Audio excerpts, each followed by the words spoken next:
Israeli rampage air launch rocket system का बाप तैयार करेगा भारत। भारत का डीआरडीओ करेगा पिनाका सिस्टम पर भयंकर एक्सपेरिमेंट। निकल कर आएंगे पिनाका से 2 नए हथियार बढ़ जाएगी, रेंज और ताकत।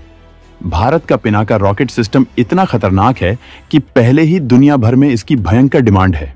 कई देश इसे खरीदने को लेकर कतार में हैं, लेकिन भारत अब इसका बेहद भयंकर वेरिएंट तैयार कर रहा है, जिसके बाद इसे कई तरीके से इस्तेमाल किया जा सकेगा। भारत अपनी जरूरत के लिए इजराइल के rampage air launch rocket system का इस्तेमाल करता है, जिसकी लगातार डिमांड बढ़ रही है। लेकिन इसी बीच डीआरडीओ ने उससे कई गुना खतरनाक रॉकेट सिस्टम बनाने का फैसला ले लिया है। ये पिनाका के ही 2 अलग वेरिएंट होंगे। डीआरडीओ के एक्सपेरिमेंट के बाद इनकी क्षमता कमाल की होने वाली है। डीआरडीओ के इस नए प्लान और इन हथियारों की ताकत के बारे में सब कुछ जानने के लिए वीडियो को आखिरी तक देखिए।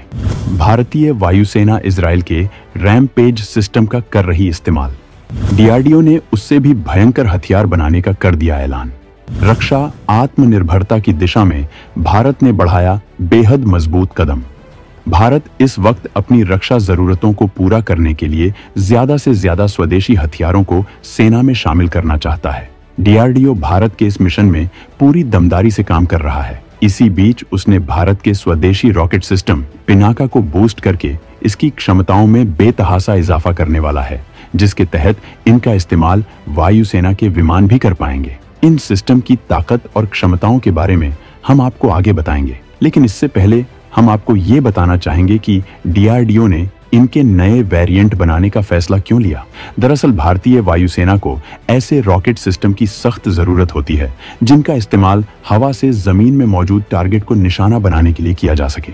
भारत इसके लिए इजराइल के रैम्पेज रॉकेट सिस्टम को इस्तेमाल करता है, जिसके जरिए हवा से जमीन में लंबी दूरी तक के टारगेट को निशाना बना सकता है। ये बेहद दमदार रॉकेट है। रैम्पेज एक सुपरसोनिक हथियार है। सुपरसोनिक का मतलब है कि ये हथियार आवाज से भी ज्यादा स्पीड से टारगेट पर हमला करता है।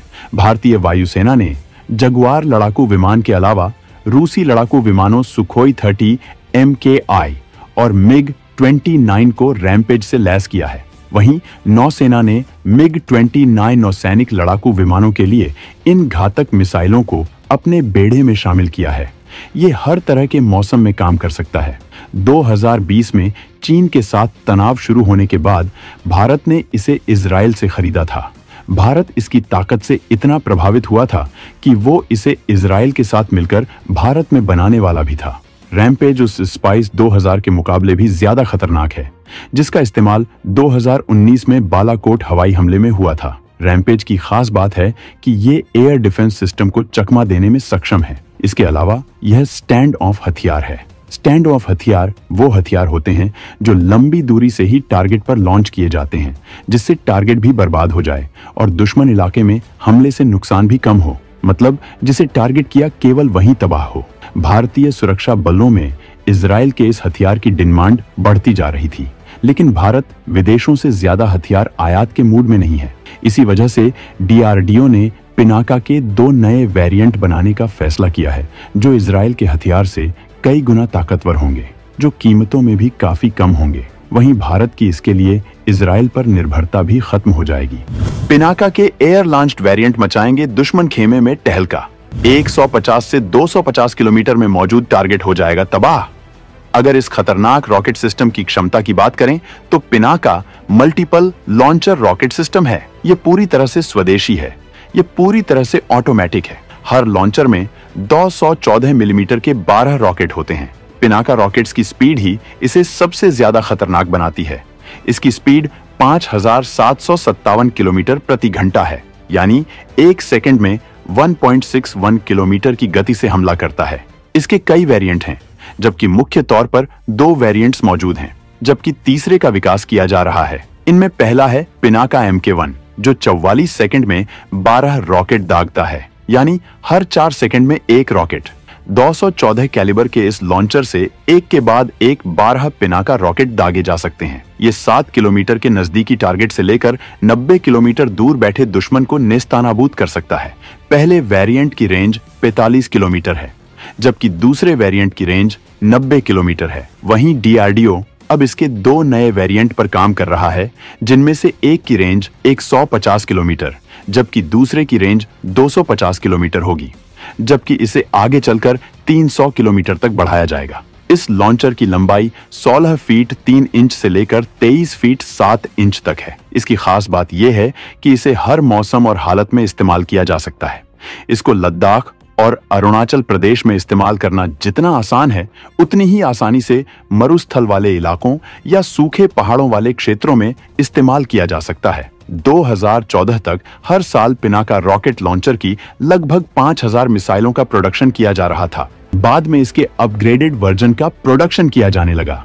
मौजूदा वेरिएंट जमीन के लिए बेहद पोर्टेबल है। टाट्रा ट्रक पर माउंट होने के कारण Pinaka multi barrel rocket launcher को एक जगह से दूसरी जगह पर बड़ी तेजी से तैनात किया जा सकता है। नेक्स्ट वेरिएंट के सफल परीक्षण होने के बाद इसकी ताकत में बहुत ज्यादा इजाफा हो जाएगा और भारतीय वायुसेना इसका इस्तेमाल कर पाएगी। सुखोई 30, मिराज 2000 और जगुआर विमानों में इसे लैस किया जाएगा और भारत इजरायली हथियारों की जगह अपना खुद का हथियार इस्तेमाल करेगा। भारत इस सिस्टम को अपने मित्र देशों को निर्यात भी कर रहा है।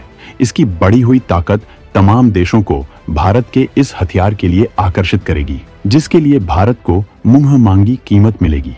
इसी वजह से भारत लगातार अपनी डिफेंस ताकत में इजाफा कर रहा है। भारत आर्थिक मजबूती के लिए कमर कस चुका है और प्रधानमंत्री मोदी का सपना है कि इन 5 सालों के अंदर ही भारत को दुनिया की तीसरी बड़ी ताकत बनना है। रक्षा व्यापार पश्चिमी देशों की बहुत बड़ी ताकत है। इसी वजह से वो एशिया से आगे रहते हैं। इसी वजह से भारत आर्थिक दौड़ में पश्चिम को हराने के लिए भी हथियारों की तकनीक में इजाफा करता जा रहा है, जिससे हथियारों के बाजार में वो अपना दबदबा कायम कर सके। तो दोस्तों, भारत के इस नए हथियार की प्लानिंग के बारे में जानकर आपको कैसा लगा, इस बारे में कमेंट करके जरूर बताएं।